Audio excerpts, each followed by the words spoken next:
He prioritize do where you can do well and leave the rest the state.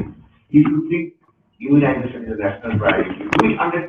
No, that's the same responsibility. You then do it to make sure program. But don't say that if I have increased the quantity, increase the taxes to 42%. I do not have money, but I have 66 national sponsored schemes, specially sponsored schemes. I reduce my share, you give me your money. That actually negates the 14th Finance Commission's recommendation. I was economic advisor to the 14th Finance Commission. I know the discussions and the deliberations that have happened. Idea was not that centers should reduce its share of that interest. What it said, you increase 42%, give sufficient fiscal autonomy to the state, and do with the rest your national level program, which has got nationwide, which is a national priority, and which has got large scale economic externality. To be clear to the central government, when the 14th Finance Commission submitted its report, they got just 2 months to implement the recommendation of the report. Now the full 1 year has gone by, and I believe that it's time that central government has should look at the centrally sponsored scheme, not of the existing system of centrally sponsored scheme, but the existing scheme. If you say your national priority is centrally sponsored scheme is reflection of national priority, then I would argue that if you have 66 national priorities, you actually have no priority. You cannot have 66 national priorities. You have to have priorities. The priority cannot be more than 5 national. So you consolidate those schemes, put in all your money there, use the state to implement those schemes, and you will get an effective delivery of that. I stop at that. Thank you very much.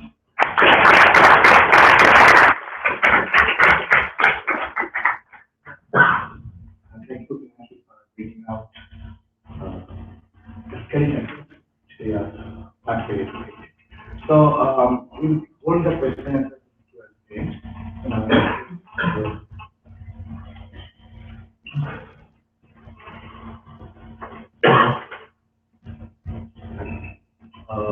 I'm glad, first, thank you very much for inviting me. It's always nice to come here. I'm glad on the things that you said, there are different things overlap and duplicate. So I focus more on the macro financial stability part. I think India it gets a bit too complex in terms of financial stability. And since independence, we have not had a fiscal crisis. So that has taken to mean for many people that India is trying to cannot have a fiscal crisis. I think that is a misunderstanding. By that, I don't mean right? Not at all. What I want to say is that there is a need for now, the numbers that are mentioned usually sound not very high, 3.5, 3.9% is the rate, debt GDP ratio of 50, 45, 60%. Again, those seem to be high. They indeed are not high, but they are not high for a developed economy. For an emerging economy where the tax GDP ratio is much smaller than what it is for the US, for Europe, here those numbers being very different. And just to give you a sense of that, you will know the numbers better than I, but I think about 40% of the revenue is going to just making interest payments on the debt. Which is huge. It would scare anybody anywhere. So if that is needs to be taken care of. The other part is that there has been a change very recently. Till now we had more or less flexible monetary policy. Now we have what's called inflation targeting. So under that, under inflation targeting, the RBI is constrained to issue money that is consistent with a low inflation target. So there isn't much of flexibility in that. Now, why am I connecting the two? Because earlier what used to happen was that you have to redeem your debt or you have to roll over the debt and to provide confidence. What you needed to do was to have this facility or at least the notion that you can always go back to the central bank So you have to pay the debt, well, you can ask the central bank to issue money, and they will do so, never mind the inflation that may come as a result. But that cannot be done any longer. This message hasn't gone across well. That is the first part. The other part is that we have 21.5% SLR, statutory liquidity ratio. So that's a lot of banking funds which go to the government, which are not going into the industry. So there is financial repression, and that has an effect on growth. So if we are starting now from whole issue of maintaining high growth rates, then one thing that counts there is things like if year after year a quarter of the bank funds go to the government and they're not going for investment, then we have a problem. So the fiscal side does need to be taken seriously.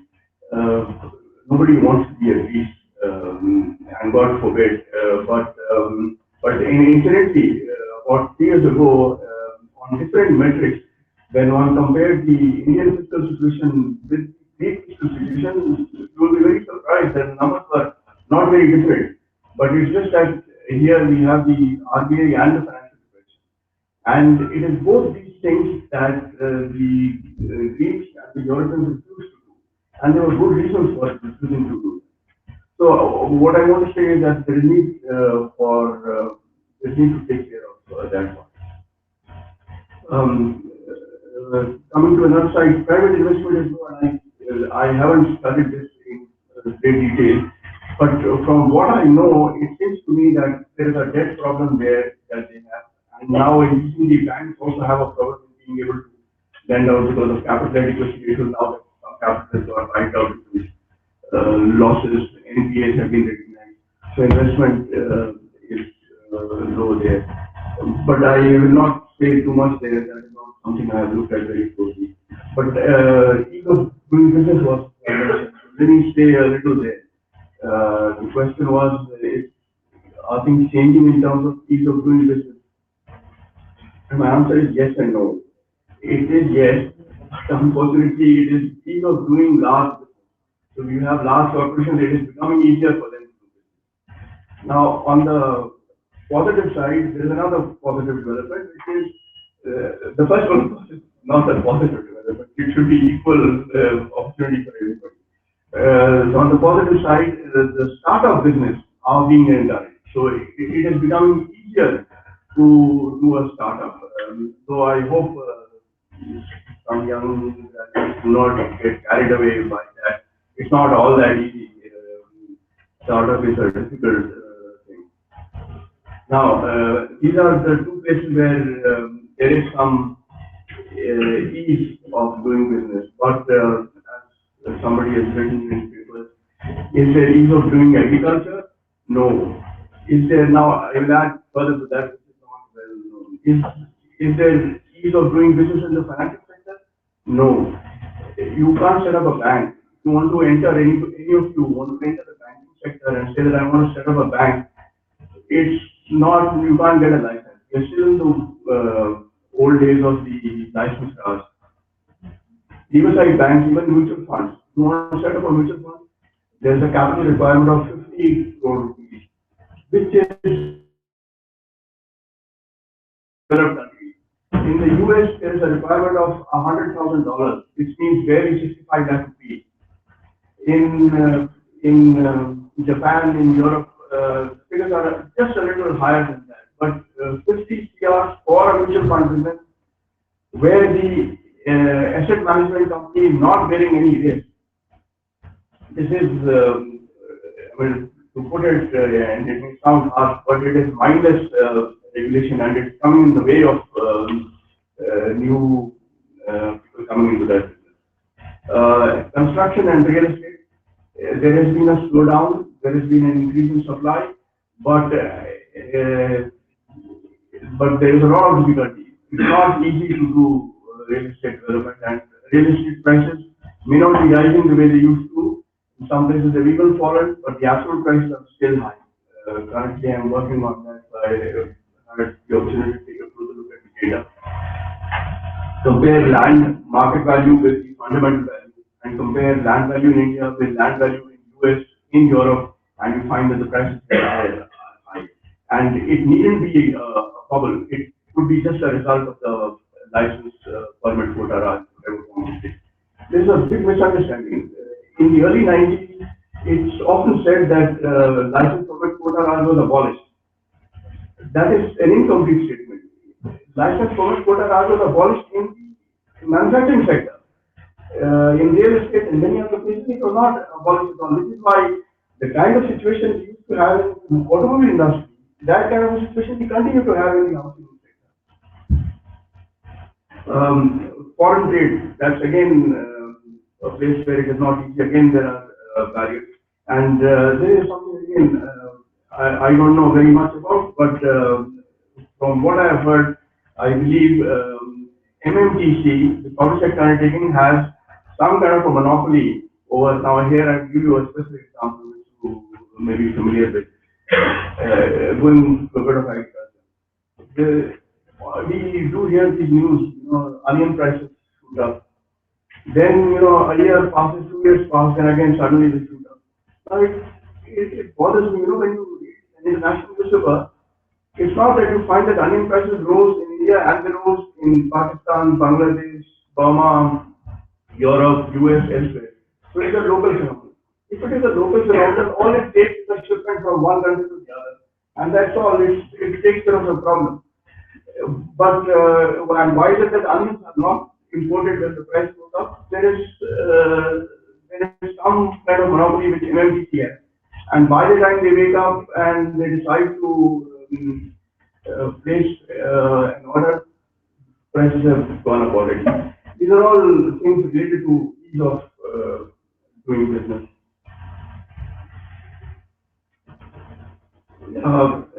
Let me say a little more on tax.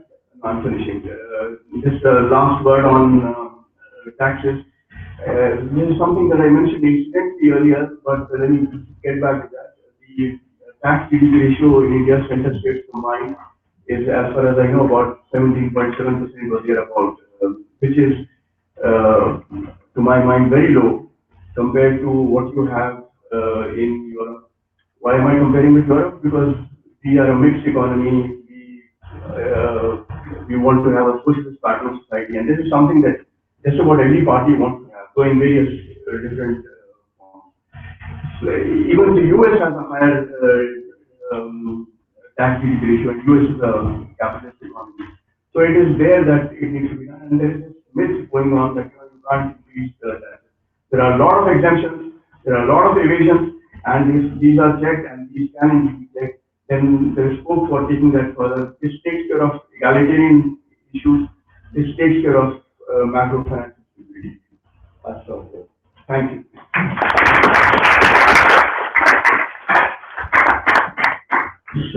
So, financing budget is one aspect, and taking the budget to the real sector and just focusing on the growth from the real sector is an approach. That we have gathered from this discussion. One side we have financing problems regarding banking, regarding government entities and all sort of things. On the other hand, we have large scale barriers in between business. So whether this budget we are going to expect that whatever the government is going to spend or whatever the investment demand it is going to create, whether it is finally getting implemented in the real world, and whether we are going to see a real growth. That's my question. So now I Professor Dennis providing a scientific perspective. Thanks very much. I must say that I'm doubly happy to be here because 30 years ago I was sitting on the other side of the table as a part of this campus. Right. I'm going to give a perspective which is more of a practitioner perspective. We had these illustrious people whose knowledge on the financial and the budget is exponential than I have. So I'm going to give a perspective which is slightly a practitioner's perspective. I think is that in India the budget has come up a little bit of an age. Still, a few things haven't changed. Budget is still always a forward-looking document and a policy and everything. there is very little that we actually look back and say what happened when I did a budget last time, or the year before, or 10 years before. What impact it has had. So I think is that I have seen over a period of time some things changing. Some ministries, some departments are becoming a little more forthcoming in terms of evaluating what they have done. But this is one drastic change which can bring about a huge amount of difference to the whole budgeting process in the country. I also feel is that budget is done on ongoing basis. So the legacy issues continue to become legacy issues and they all exist.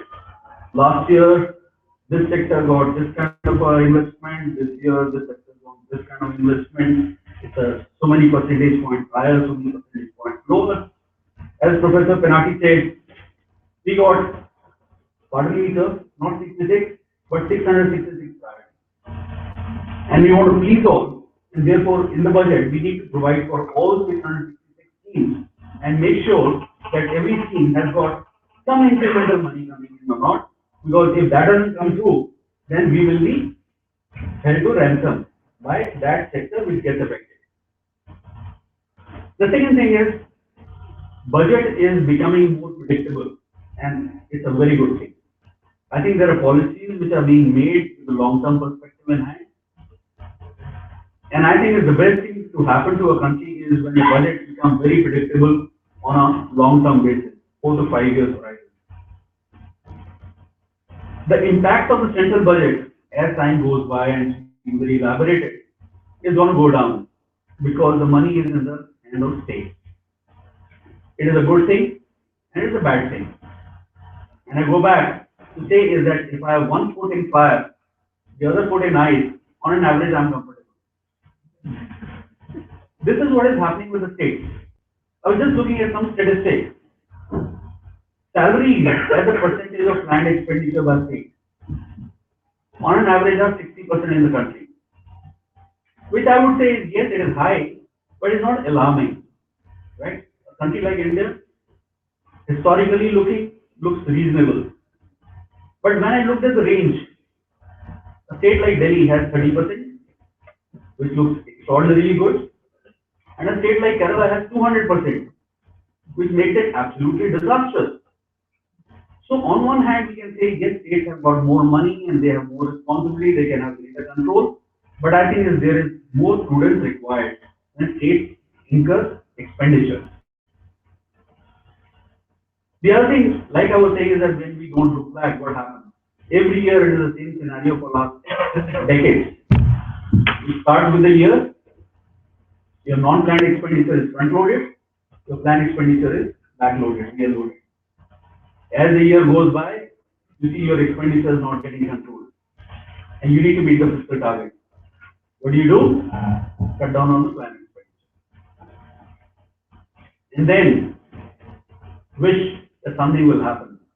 And God always obliges. We are very happy that this year we are likely to meet the fiscal deficit target of 3.5%. But sir, this is like the invisible clothes everything is wearing. There was something to the extent of about 0.5% of a windfall which the God gave, which was the extra taxes on the consumer prices. Then there is another theory which I have not been able to calculate how that figure came about. Pardon, but maybe I can give my teachers in mathematics in my school who told me how to calculate the right mathematics, but maybe there is another way of doing it. There's the LPG subsidy which is supposed to give 25,000 crores to the government.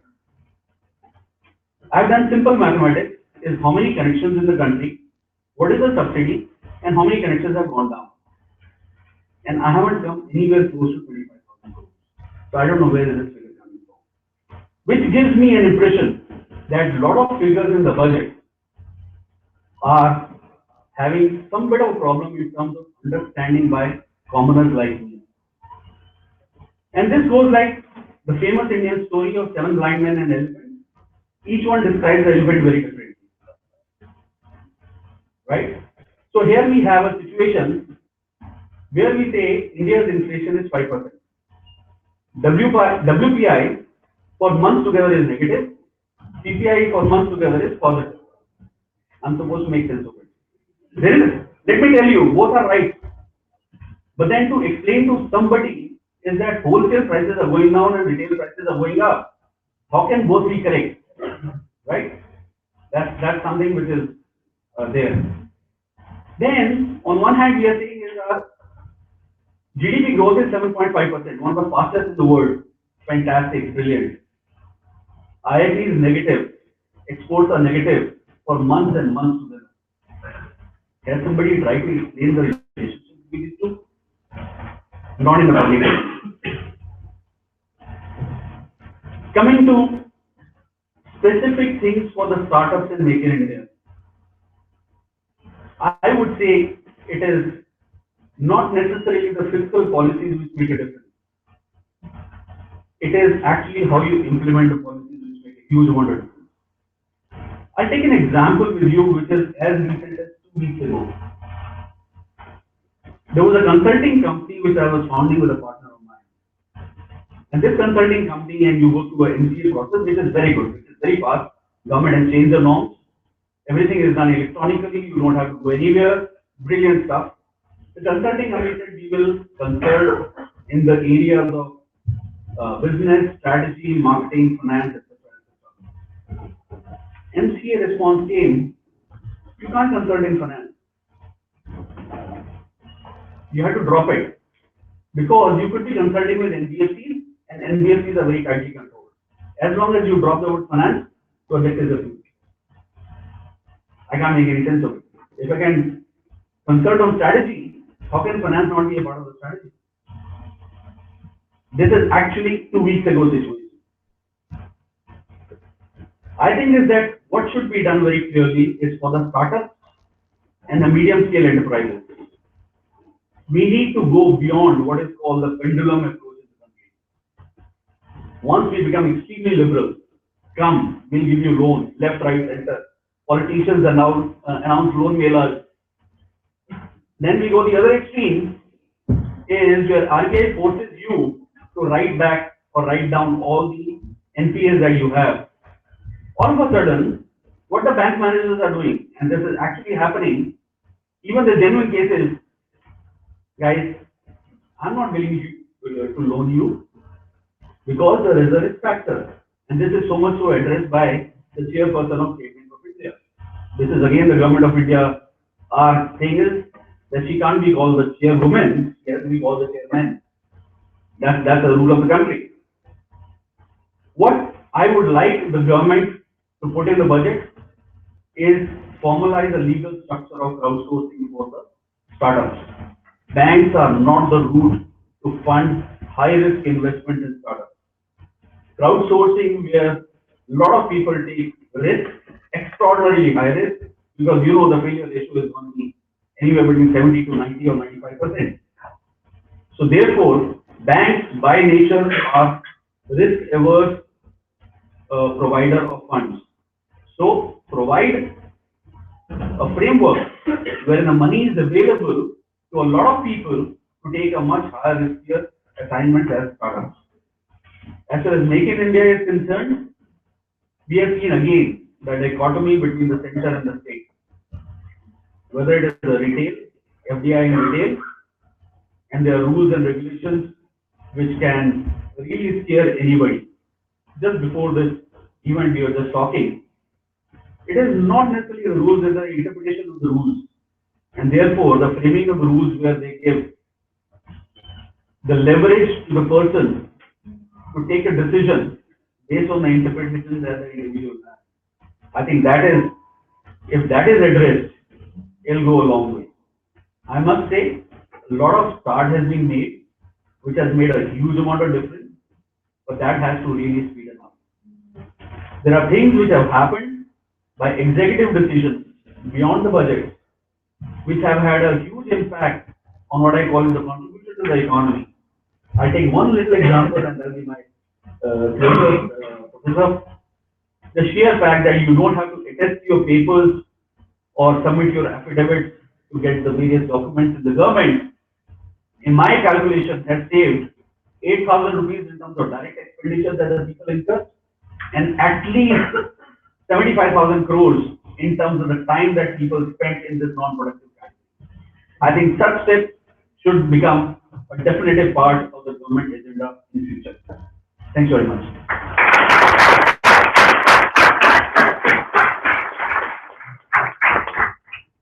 So, from the private sector, from practitioners' point of view, we have got some ideas and expectations, latest transitives.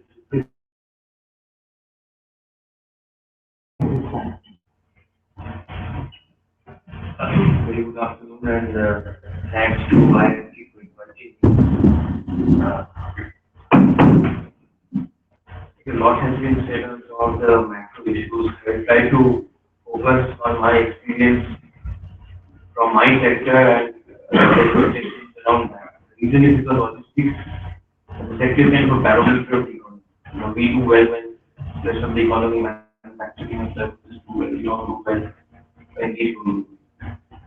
An interesting phenomenon that we've observed of late is that overall, there are sectoral differences. Overall demand from industrial sector, manufacturing sector, clients are down.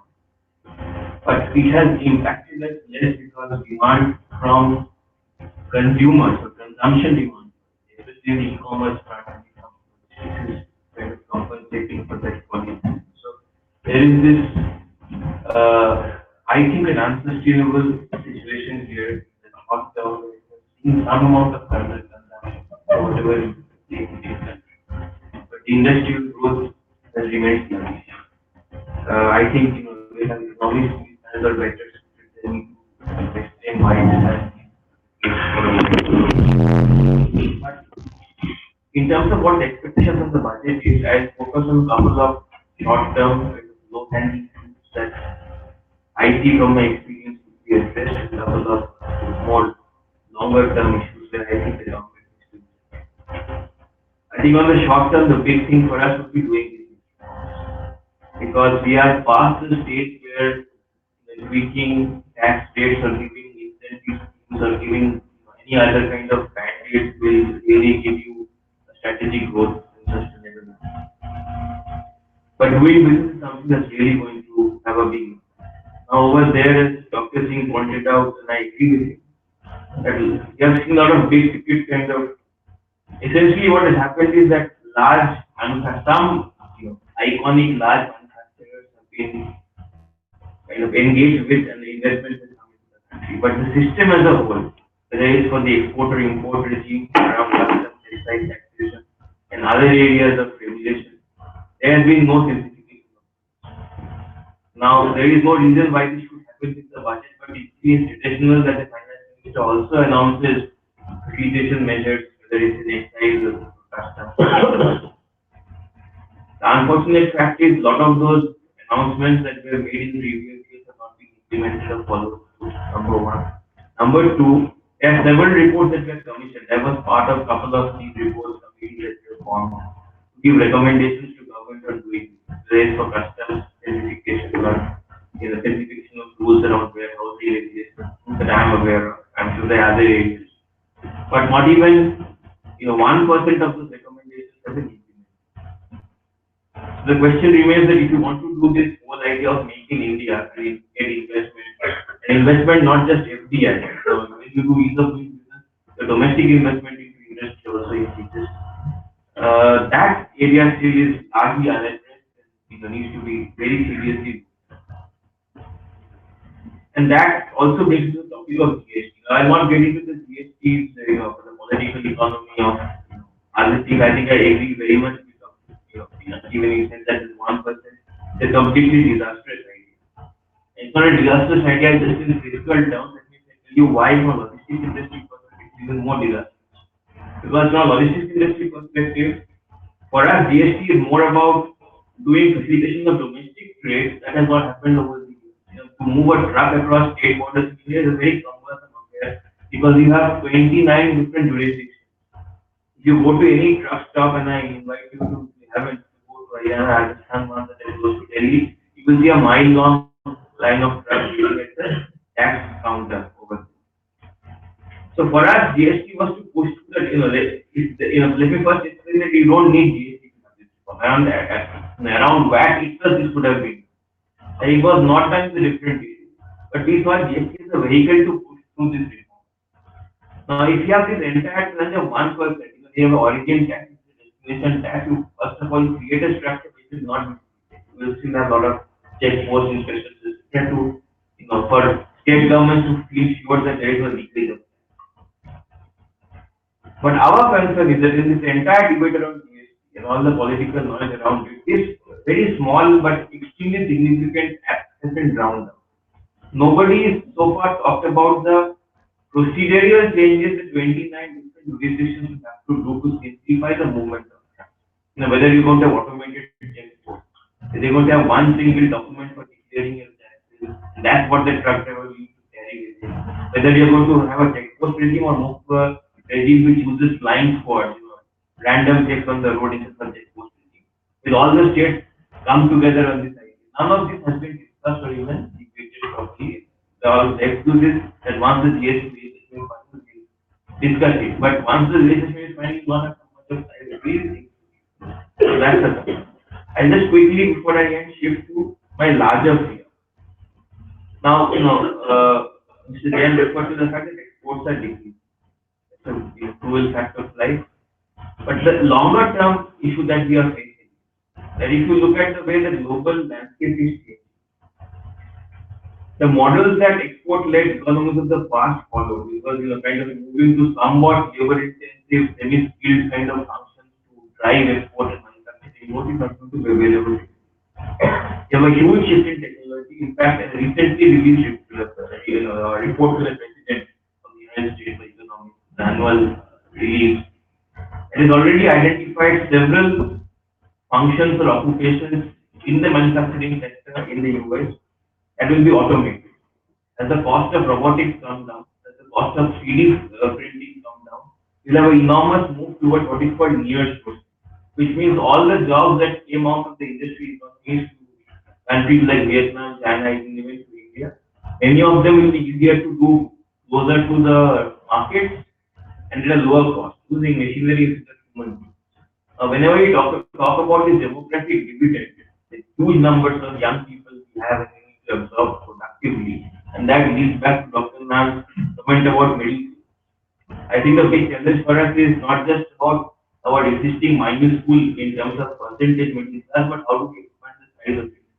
The idea would have been to have more jobs in manufacturing, more formal sector jobs.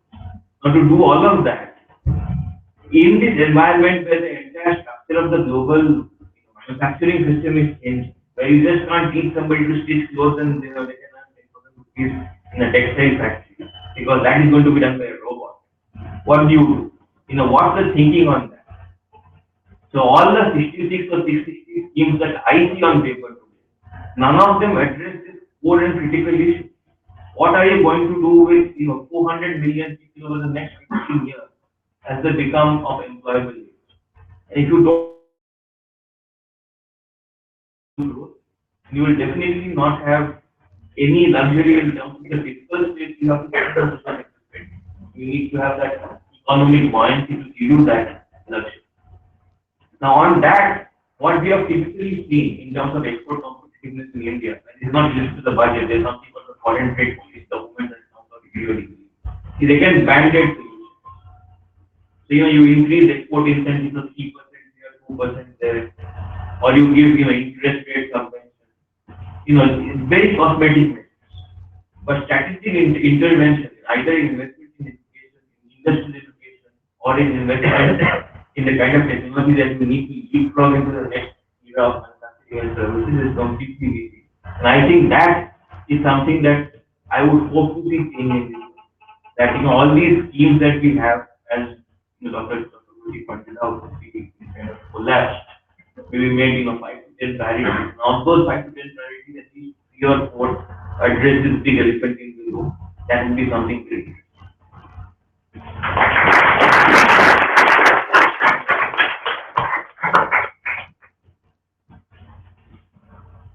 So, thanks for Africa. It is the last name. So now, question and discussion. So what I ask students that I take one and must and we can go for second round after that. Okay. Floor is yours.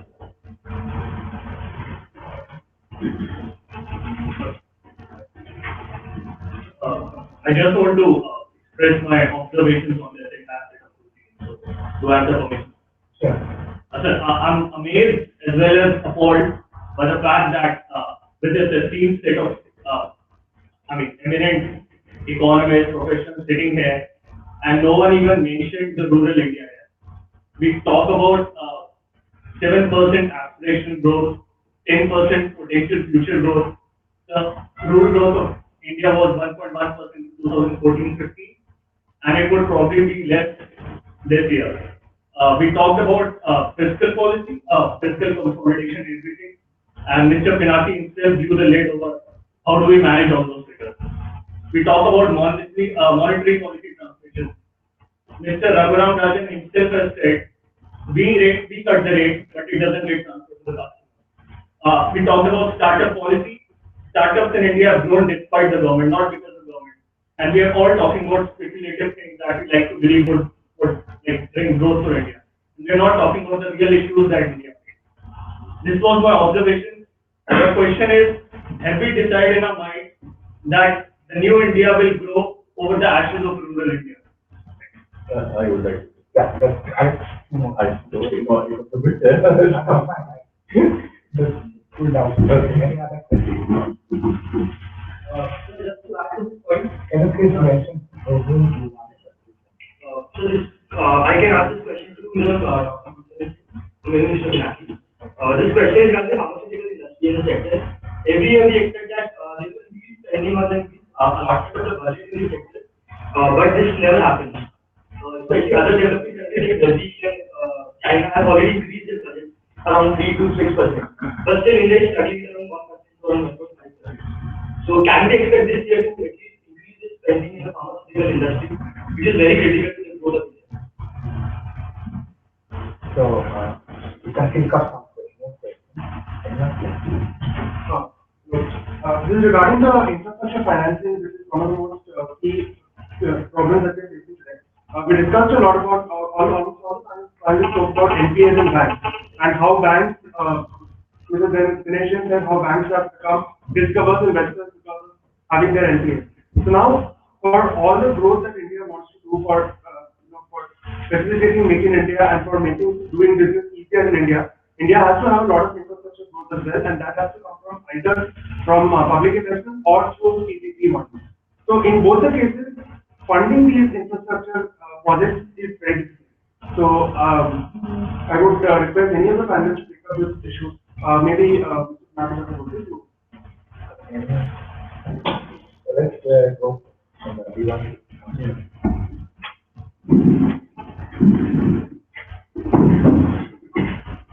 No, I share the sentiment, and I sympathize with the concern, and I'm glad you mentioned that.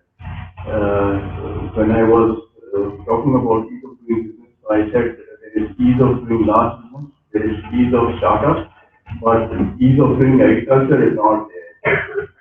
So, for lack of time, I didn't elaborate on that, but I am with you. That's absolutely true. The 50% of the population or more is in the rural areas. Agriculture contributes less than 20% now, and it is very important. The NPAs, I saw the other day some figures that about 85% of the NPAs are where the loan is more than 5 CR. So these are not the NPAs that can be attributed to private sector lending to agriculture, to rural areas for small businesses. And when I was talking generally about non-large business, that was about the rest of the economy. But yes, it needs to be done more. Actually, I'm very happy you said this because in the earlier years, when I did talk about some other things, then I found that management students were not taking interest at all. So today I mentioned it in passing only briefly, and today is the time when We heard, but I'm glad you said.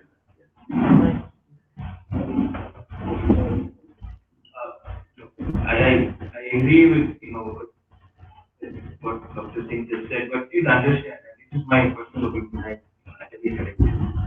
But historically speaking, you have not been able to move to a middle class, in terms of income status, a middle class economy through agricultural. Even if you have a very significant increase in productivity, you will not be able to absorb more than maybe 15 or 20% of the surplus labor that you have. This is from some experience that we have in terms of running warehouses, etc., in small towns across the country.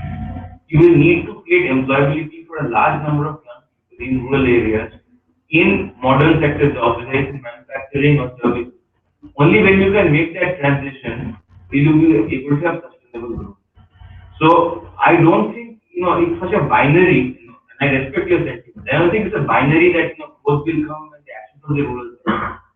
I think we need to focus on manufacturing sector growth and not ignore agriculture growth, because you have the problem of overemployment and huge amount of surplus labor. Then the question of employability of this surplus labor, which is looming very large.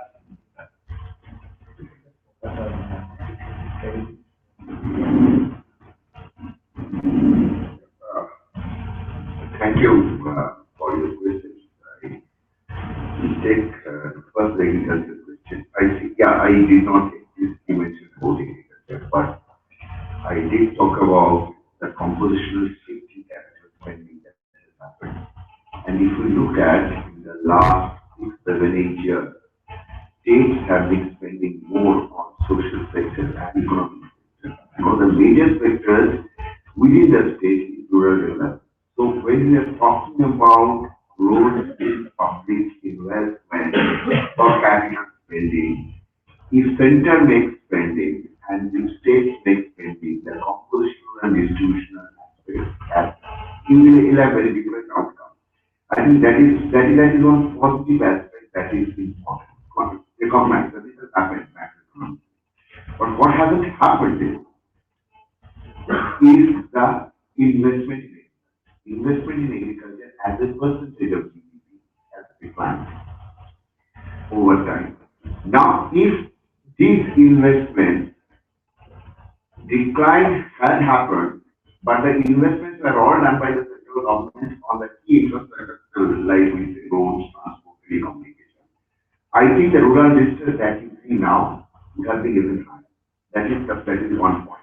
Second point that I would like to also bring is that unless the rural income grows, it is a domestic demand-driven economy. We talk about we are being insulated from crisis, these, that, because there is a large demand that gets generated in the rural area. So India really cannot have that from the rural sector. So that, I think that part is to be understood. Third important issue is that agriculture investment has got at the central level. I think the central government has got a very distorted strategy because of this right-based spending. Because we have introduced NREGA, consolidated all the states. Now, out of the total rural development sector spending, 90% spending is on rural employment. So you say that, well, every debate in this country is that NREGA allocation has come down or increased. If it has come down, this is very bad. If it has increased, it is very good.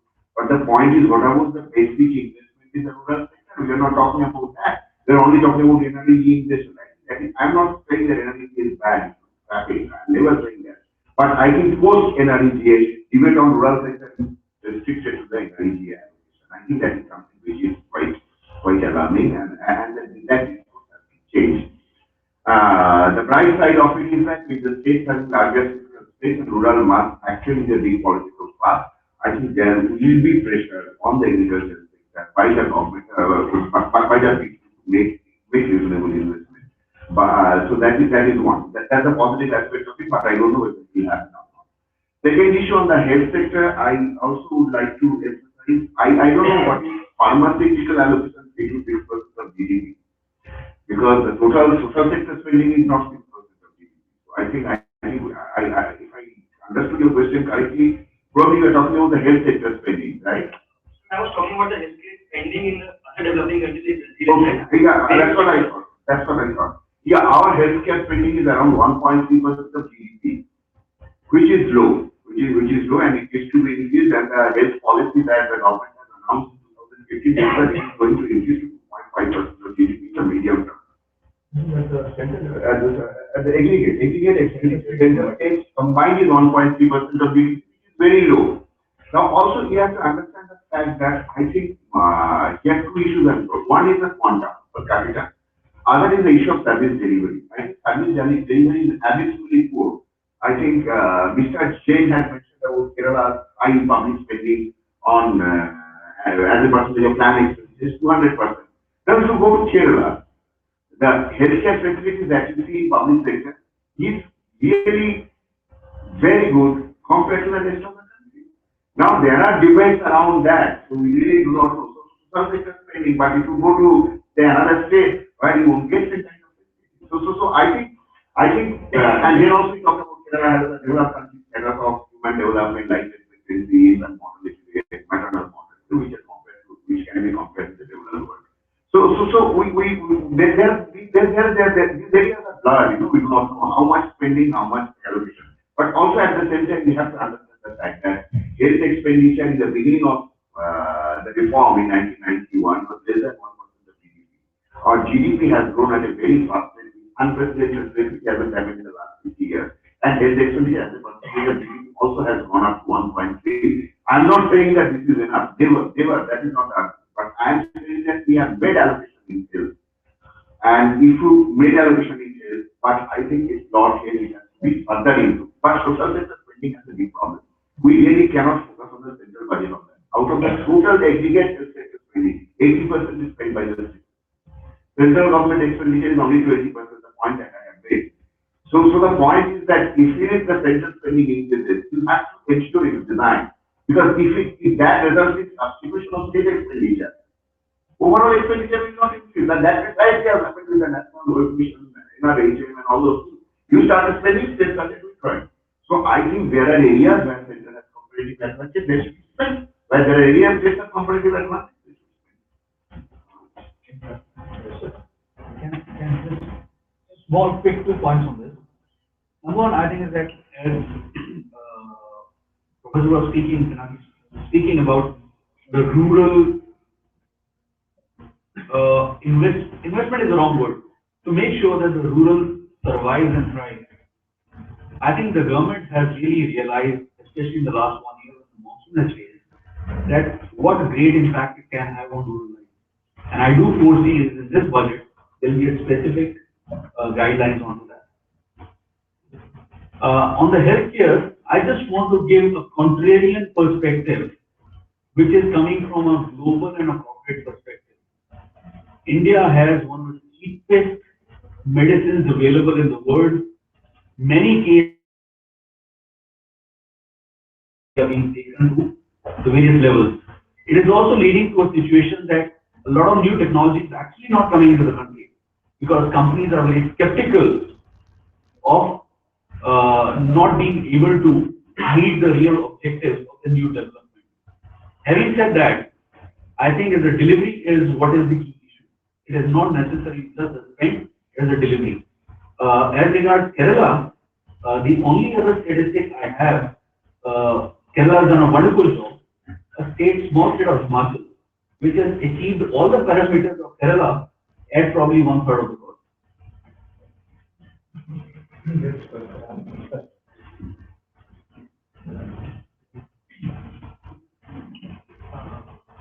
Actually, the question was on PPP models and finding the gap to fund that project. And I think that's a very big area where the budget is probably had schemes in the last budget, not very ambitious ones, perhaps you will see them, either deepen or being expanded.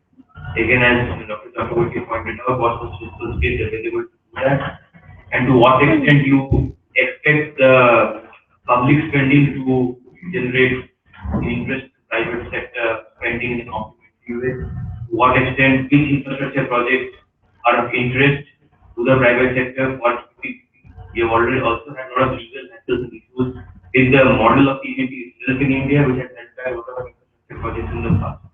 But there's another danger that I think happens if you become too gung ho about large infrastructure projects, which we have seen in countries like China, and which we might see happen in our country as well. It's like a long-term project. You have to see their feasibility and where they're needed. Now, sometimes in India, we are perhaps over-investing in some areas. And I would like to say from my industry point of view, one such area is ports. Now, what typically the growth model has been for ports is to have maybe a half a dozen very efficient large ports with economies of scale. Now, what we are seeing through projects like Sagarmala is just the opposite. We need to promote hundreds of various ports to reward state governments, different MPs or whatever it is. I mean, that's where the limited resources for your public spending goes as a danger. So it's a quality of spending, what you spend on, what your priorities are, those things have to be looked at.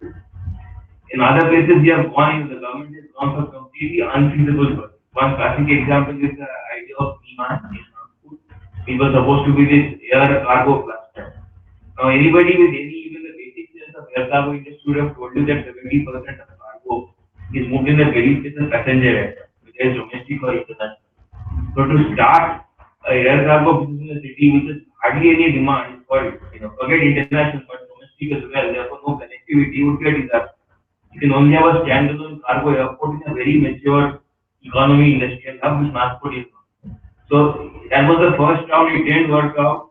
But now that I hate to take names, but now that we have Mr. Gadkari who comes from there as the Minister for Transport, now this has been again revived.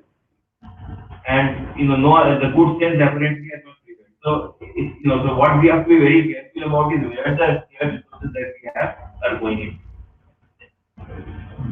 On infrastructure also, I would like to mention the fact that PPP model that we are talking about, if you look at it, was taken up in a very big way in the last government. And in the process, also the equity investments are very, quite inequitable because the money will have to be recovered in some form or other. So we have to be a little more careful when we talk about equity investment in infrastructure, where investment in infrastructure. Second issue that I would like to mention is the issue of road sector allocation. Since there is a dedicated fund, I'm not saying there is adequate, so there is an assured flow of fund coming to the road infrastructure. But we are only talking about roads. We are actually not talking about, we are talking about green roads, but we are not talking about improving our waterways, connectivity. We are not talking about how it can be managed very efficiently. But at the same time, I think it is very important to understand when we are talking about capital spending in infrastructure, our focus should not only be on roads. I think infrastructure means the spectrum of things, and we have to take a larger view or a big picture of the infrastructure and also the regional matter. So we cannot leave the northeast. We have to have very connectivity, and then we talk about big infrastructure about it. So now we can go for second round of questions. So we discussed a lot of numbers, but the key numbers remains the GDP growth rate. Now, sir, since we all know 2011 the base rate changed and we moved to market prices more than factor prices. So many economists feel every time the GDP numbers are announced that these are not reflecting the true figures, the true state of the Indian economy. So, like if you look at it from the supply side, like agriculture and manufacturing sector representing 40% of the GDP, while service sector represents 60%. Manufacturing agriculture is growing at 2-3% for 7.58% growth rate. Service sector has to grow at around 14-15%, which is not actually happening. So, what is your take on these numbers, which are actually representing quite a rosy picture, but many feel that it is not representing the ground reality? So Mr. Preetham just mentioned that just because the agriculture is unable to absorb in it a lot of labor, manufacturing and services industries should be a must there. On the other side, we are talking of getting ease of business in agriculture since the government is not doing anything for it. So on one side, we are saying that agriculture is important, whereas on the other side, we are laying the emphasis on manufacturing and services. So what is the balance between them? In this next budget, what should be emphasized more? The ease of doing business in agriculture or the manufacturing and the services sector? Right.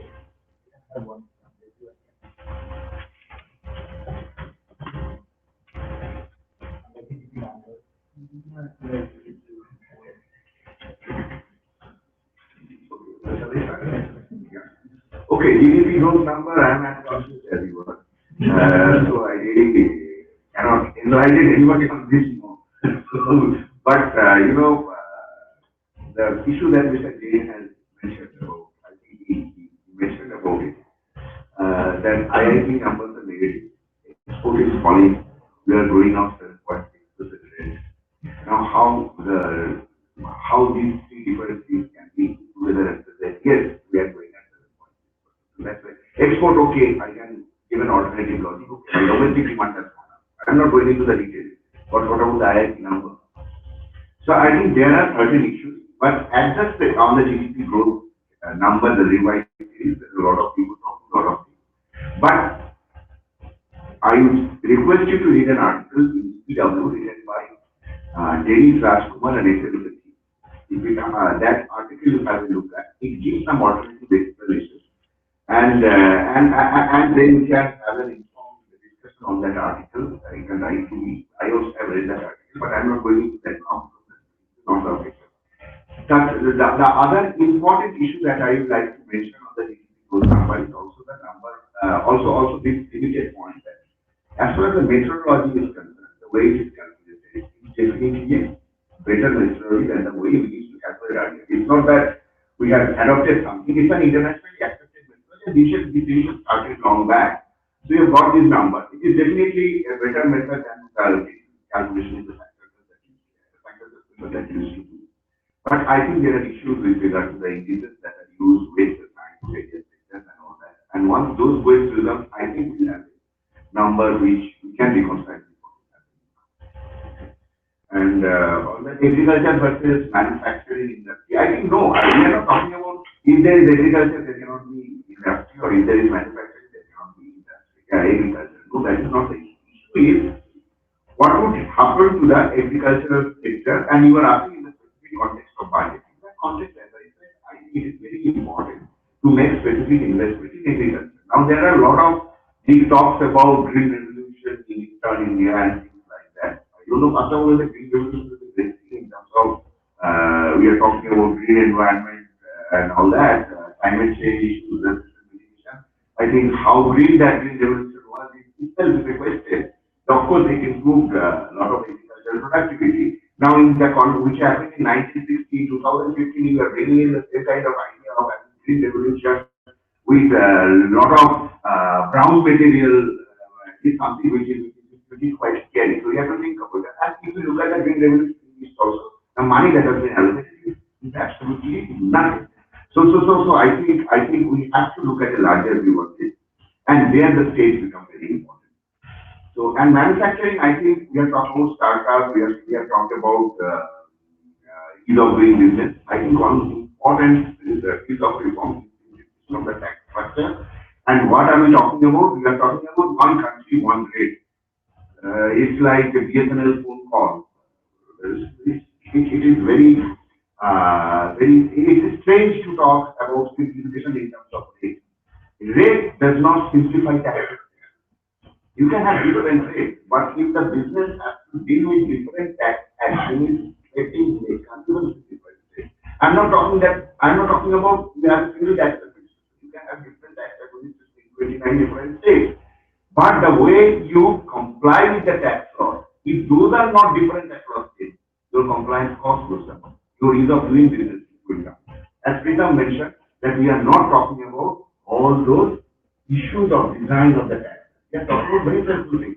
Fiscal deficit बढ़ा दो, capital expenditure बढ़ जाएगा. You have a single rate, business बढ़ जाएगा. ऐसा नहीं होगा. That doesn't happen. I think it is very important to understand. Simplification or harmonization of tax system doesn't mean harmonization of rates. Harmonization of rates is only one very main factor. I think harmonization of tax is most important. That would start up. That would help start up. That would make India a investment.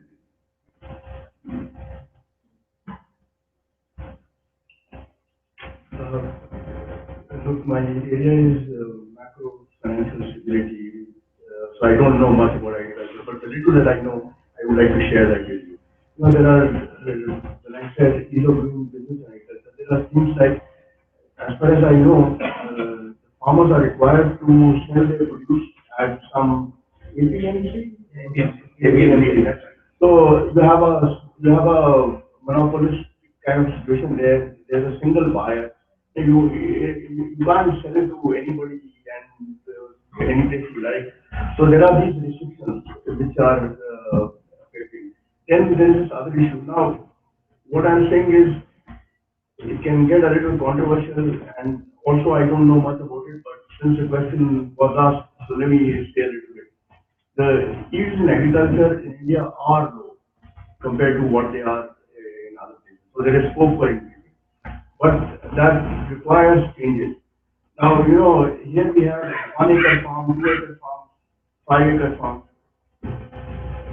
In places like Canada, US, Australia, you have 500 acres, 2,000 acre farms, and the land prices are also not high. Now, I know this is very slippery and a difficult issue because there is an employment concern. The other bit is, and this is coming back to the statement that you also made. When one talks about banking, it is not just about banking for urban areas, for industry. Banking is also for rural areas, for agriculture. Now, if there is difficulty in setting up a bank, now let me explain it from a different view. When you have the telecom industry, the cell phones have reached the rural areas. They have reached farmers. This is without any special package for the rural areas or for farmers. Nobody has ever devised any scheme. But what happened was the technology, of course, and the legal regulatory framework enabled this happen. Now, if cell phones, then the banks, you never know. Maybe they could have. Now, of course,